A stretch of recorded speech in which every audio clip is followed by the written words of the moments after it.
Now we'll discuss UGB paper. Now it says let ABC be real numbers greater than 1 and let S denote the sum.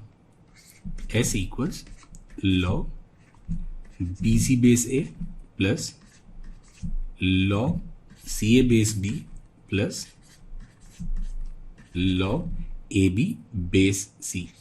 Now log M into N is log M plus log N. So we can write this as log B base A plus log C base A plus log C base B plus log A base B and then plus log A base C plus log B base C.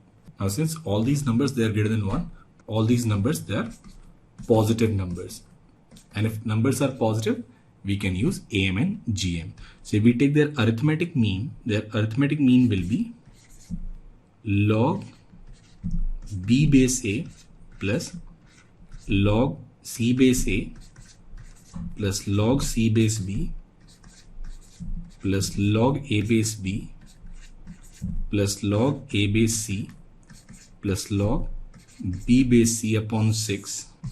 It will be greater than or equal to log B base A into log C base A into log C base B into log A base B into log A base C into log B base C to the power 1 by 6.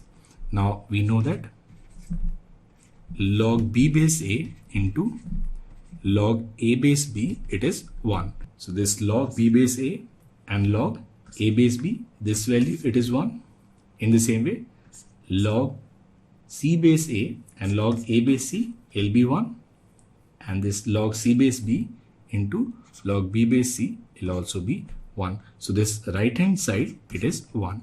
So we can write this S, it is greater than or equal to, we'll take this 6 on the right hand side, so it will be greater than or equal to 6. So the smallest possible value of S will be simply 6.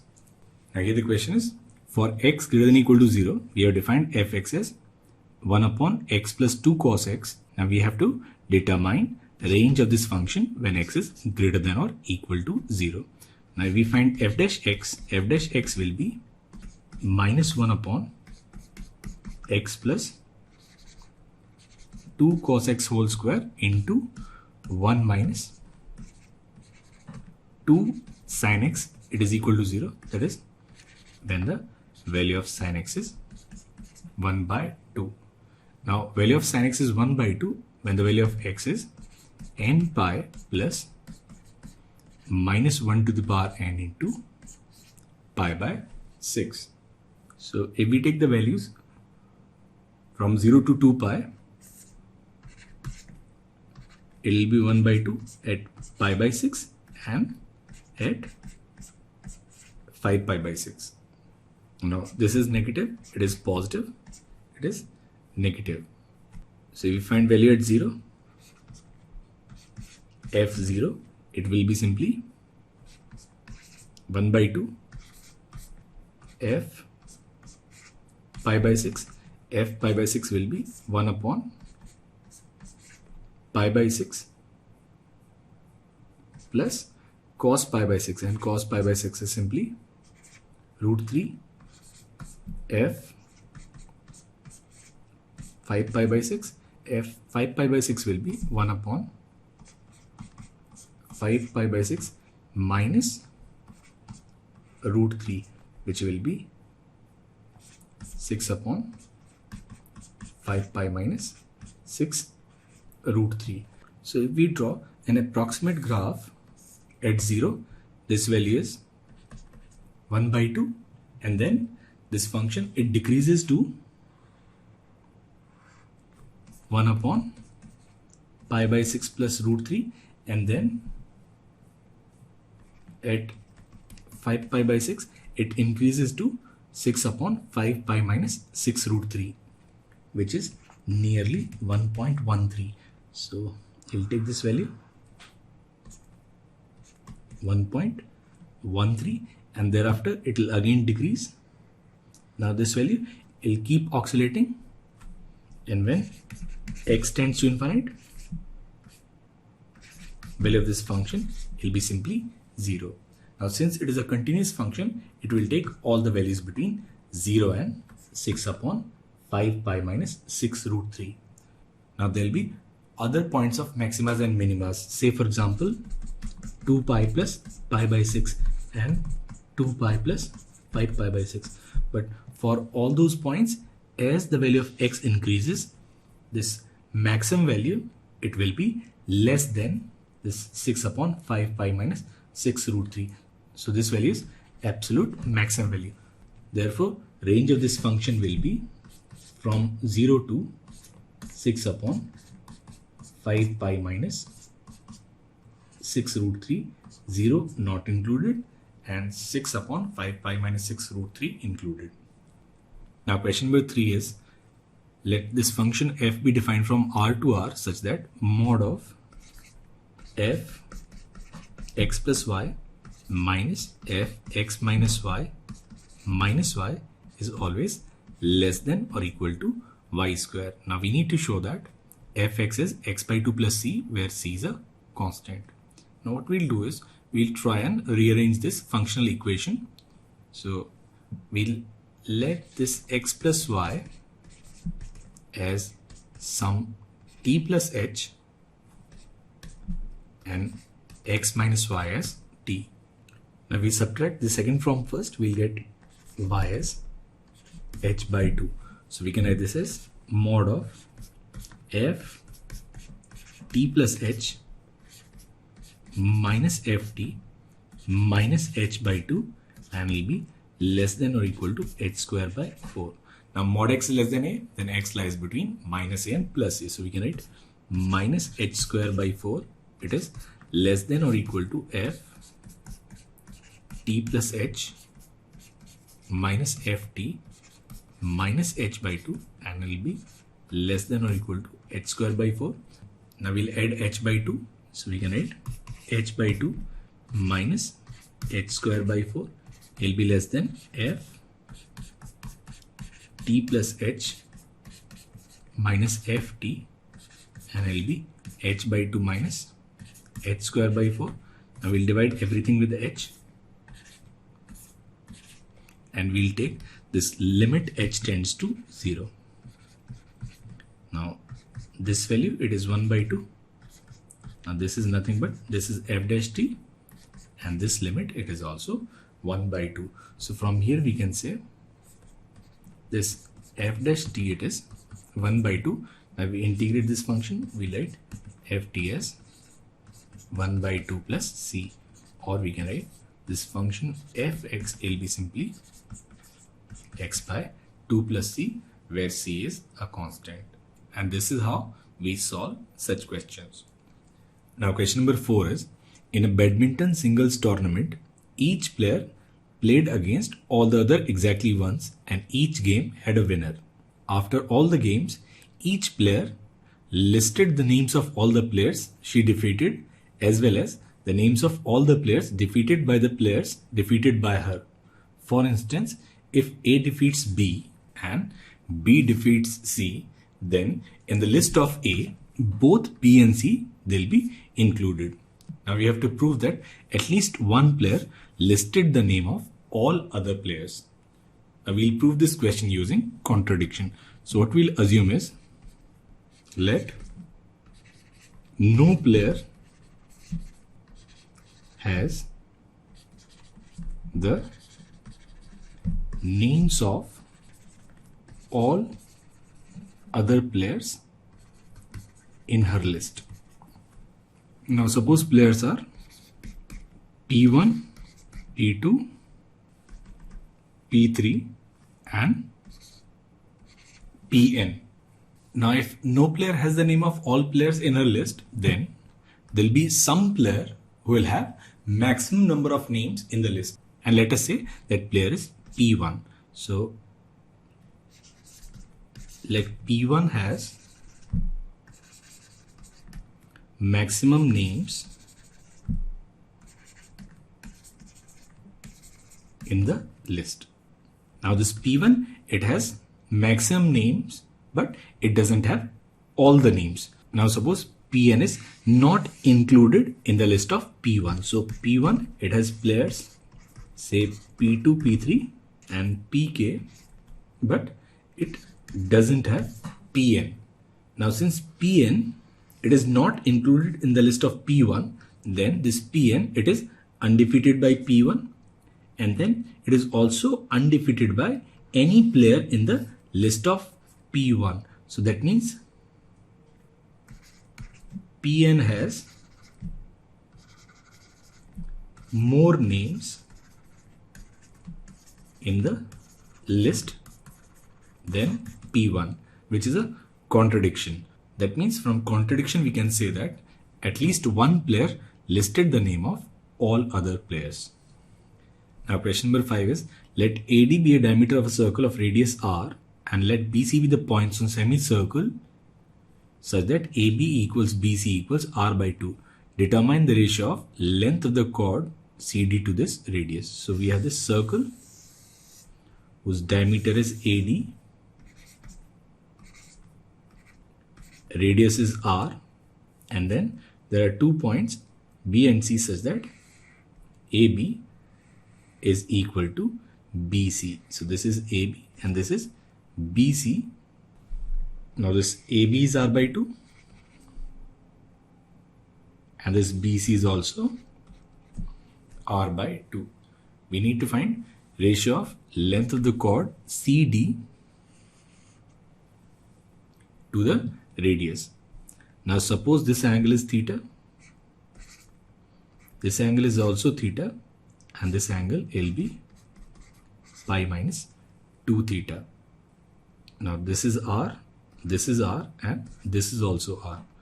Now in this triangle, say AOB, we can use cosine rule to find cos theta, and cos theta will be r square plus r square minus r by 2 whole square upon 2 r square.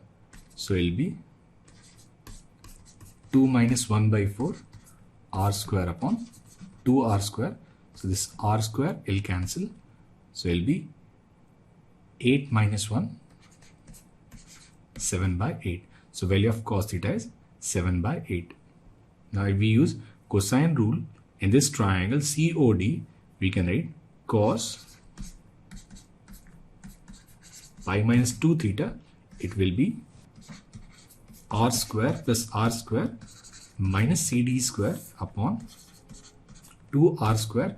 Now cos pi minus theta is minus cos theta, so it will be minus cos 2 theta, and minus cos 2 theta will be minus, and 2 cos square theta minus 1. So this value, it will be 1 minus CD square upon 2r square, and it will be minus 2 cos square theta plus 1. So this 1 and 1 will cancel. So we can write CD upon r as 2 cos theta. Now cos theta is 7 by 8. So CD upon r will be simply 7 by 4. So ratio of length of the chord CD to this radius is simply 7:4. Now here the question is, let Px and Qx be distinct polynomials with real coefficients such that sum of the coefficients of each of polynomials equals s. That means P1 equals Q1 and it is equal to s.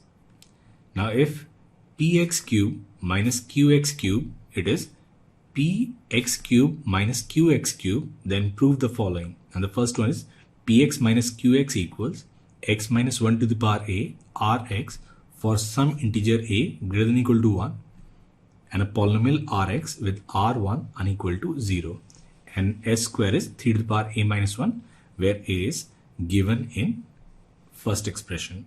What we'll do is we'll write hx as Px minus Qx. Now h1, it will be P1 minus q1, it is equal to 0. That means we can write this hx as px minus qx, and it will be x minus 1 into some function, say rx. Now we find h cube x will be p cube x minus q cube x minus 3 px qx into px minus qx. Now p cube x minus q cube x is px cube minus qx cube. So we can write h cube x as hx cube and then minus 3 px into qx into hx. Now if hx is a function having root 1 with multiplicity a, then we have to prove that h1 is 0, h dash 1 is 0, h double dash 1 is 0 up to a times. So what we'll do is we'll differentiate this function. Now we differentiate this function, we'll get 3 h square x into h dash x minus 3x square into h dash x cube minus 3. Now will be p dash qh p q dash h plus pq into h dash. Now if we put x as 1, we'll get 3. Now h1 is 0, so it'll be 0. Now here it'll be 3 h dash 1, and here it will be 3 h1 will be 0, it'll also be 0, and p1 is s and q1 is s, so it'll be simply s square into h dash 1. So from here we'll get this condition that either h dash 1 is 0 or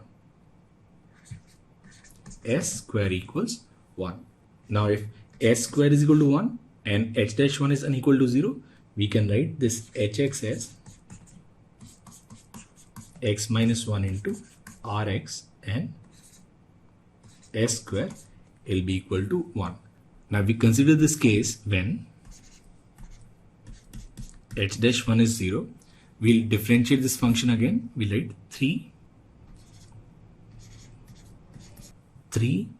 h square x into h double dash x plus 3 h dash x into 2hx into h dash x, and it'll be equal to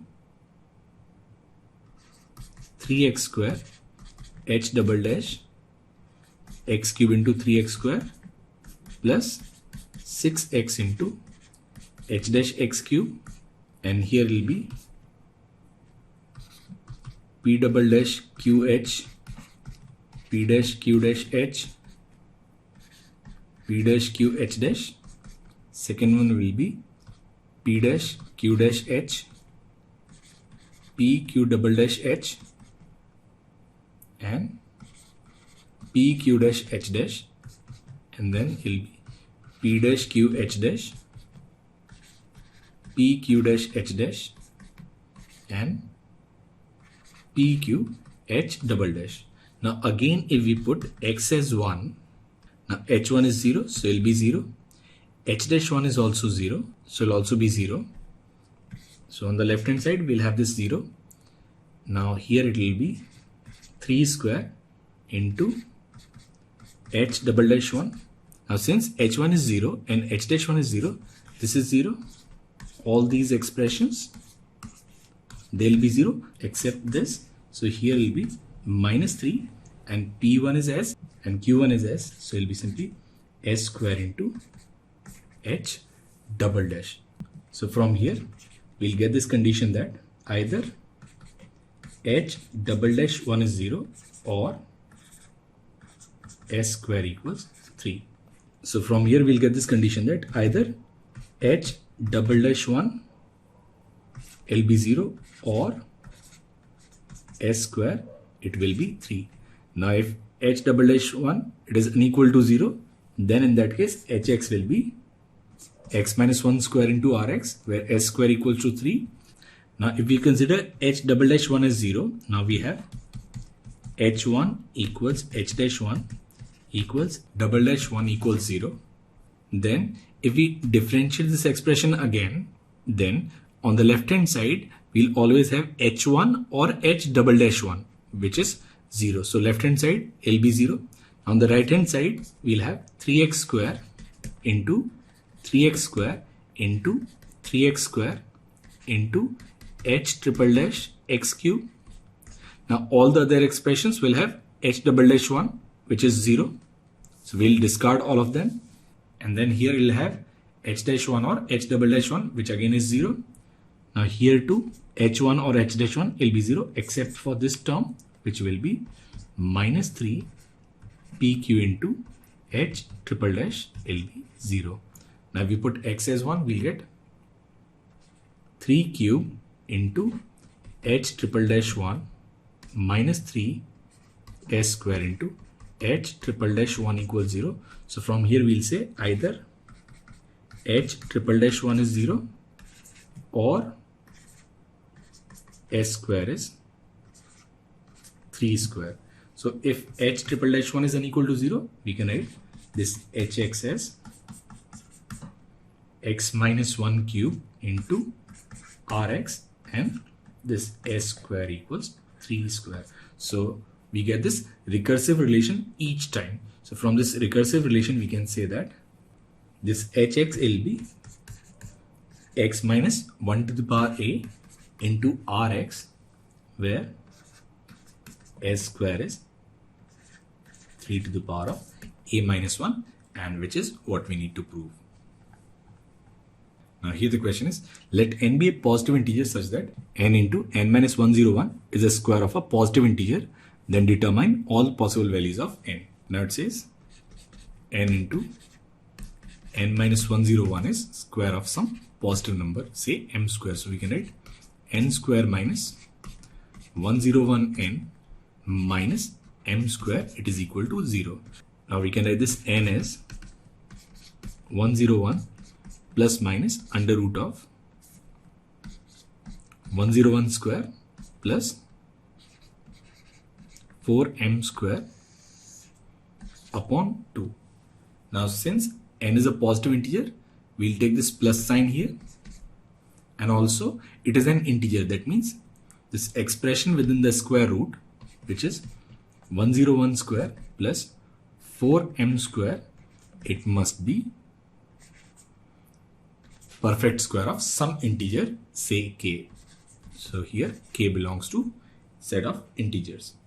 Now we can write k square minus 4m square equals 101 square. Now we can write this as k plus 2m into k minus 2m, and L be equal to 101 square. Now this 101, it is a prime number. So the only way to factorize this 101 square is when we have k plus 2m as 101 square, and then k minus 2m as 1. So if we add them, we'll get the value of k as 101 square plus 1 divided by 2. So now we can write this n as 101 plus k upon 2. Now this is 101 plus k is 101 square plus 1 upon 2, which is 101 square plus 2 into 101 plus 1 upon 4. Now this is a square plus b square plus 2ab. So this n will be simply n plus 1 whole square upon 4, or we can write this as 102 upon 2 whole square, which is 51 square. So the only possible value of n in this case is 51 square, and that is the answer to this question. Now here the question is, let ABCD be a square with side AB lying on the line y equals x plus 8. Suppose C and D lie on a parabola x square equals y. find the possible values of length of the side of the square. So we have this parabola x square equals y.